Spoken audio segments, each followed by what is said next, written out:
Hi there, it's Sam from Pootles.co.uk. Thank you very much for joining me today. Today's project is this one. It's a little post-it note pouch. It's just a nice, pretty little thing. Now, normally at this time of year, I'd be doing these as great teacher gifts for the end of term, but the schools that my 4 boys go to are still shut, like many around the world. But my boys are getting through post-it notes. They're sticking them on everything, notes for themselves, notes of things to do. We're using them. So just a nice way to pretty up a desk that you've perhaps had to create at home, whether actually it's your own desk or a child's desk. So at the time I'm filming, my boys are all really quite quiet. One's watching Toy Story, one's playing a game in his bedroom, and I don't know where the other 2 are. Somewhere in the house. I know they're in the house, they're not allowed out. But anyway, let me show you how to make this. It's a great use it up challenge. If you've got small children, please don't use magnets. It's not safe for them. Use a Velcro coin, something like that, or maybe even just ribbon it up. But as I said, it's a great use it up project because it just uses a little scrap of paper that's 5 by 2 inches, 12.5 by 5 centimetres, and I'm going to score it along the metric. So you score it at 4 centimetres, 5, 9 and 10, which in imperial is 1.5, 2, 3.5 and 4. Okay, so I've made these over and over again over the years, and they're great to do. Like I say, they're great if you've got little scraps of paper to use up. Lots of you commented on my video a couple of days ago for cleaning the clear blocks.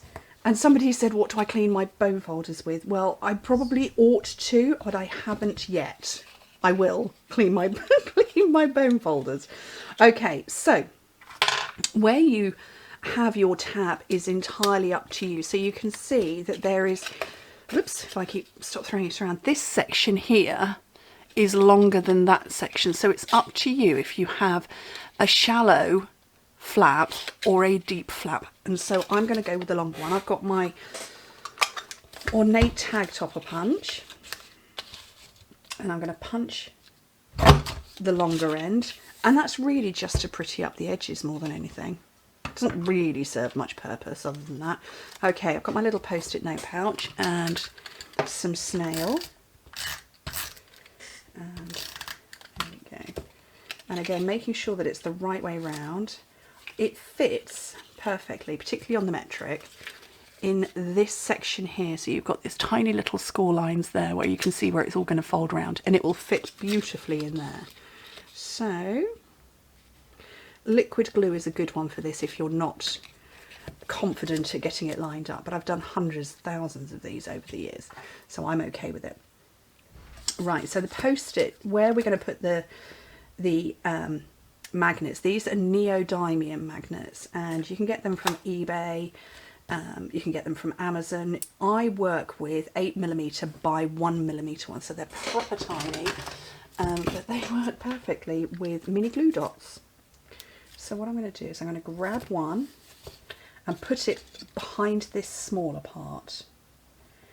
Okay, so that's gone on there on the inside, and then fold it over, get your other one, and have it snap down so that you know that your positives and negatives are working in the right direction, because you don't want to get that wrong. Another glue dot on there. And when you close it up, and I'm pressing really firmly, that's going to stick down.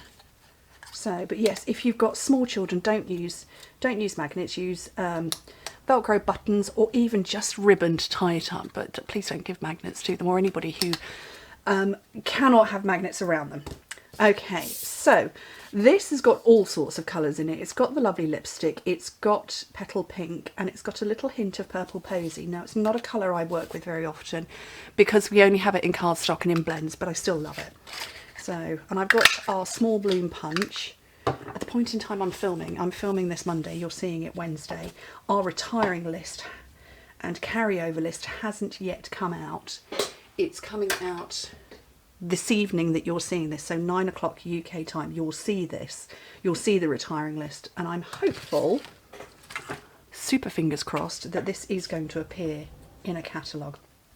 Right, these are the new gold faceted gems that are part of the Ornate Gardens suite, and I'm going to take a very big one, pop it in the middle, because you know we like a little bit of impact, and we get more glue dots on there.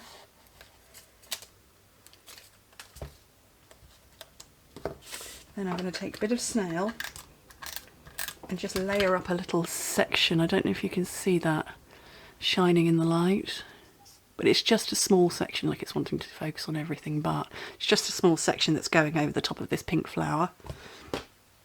I've got some linen thread,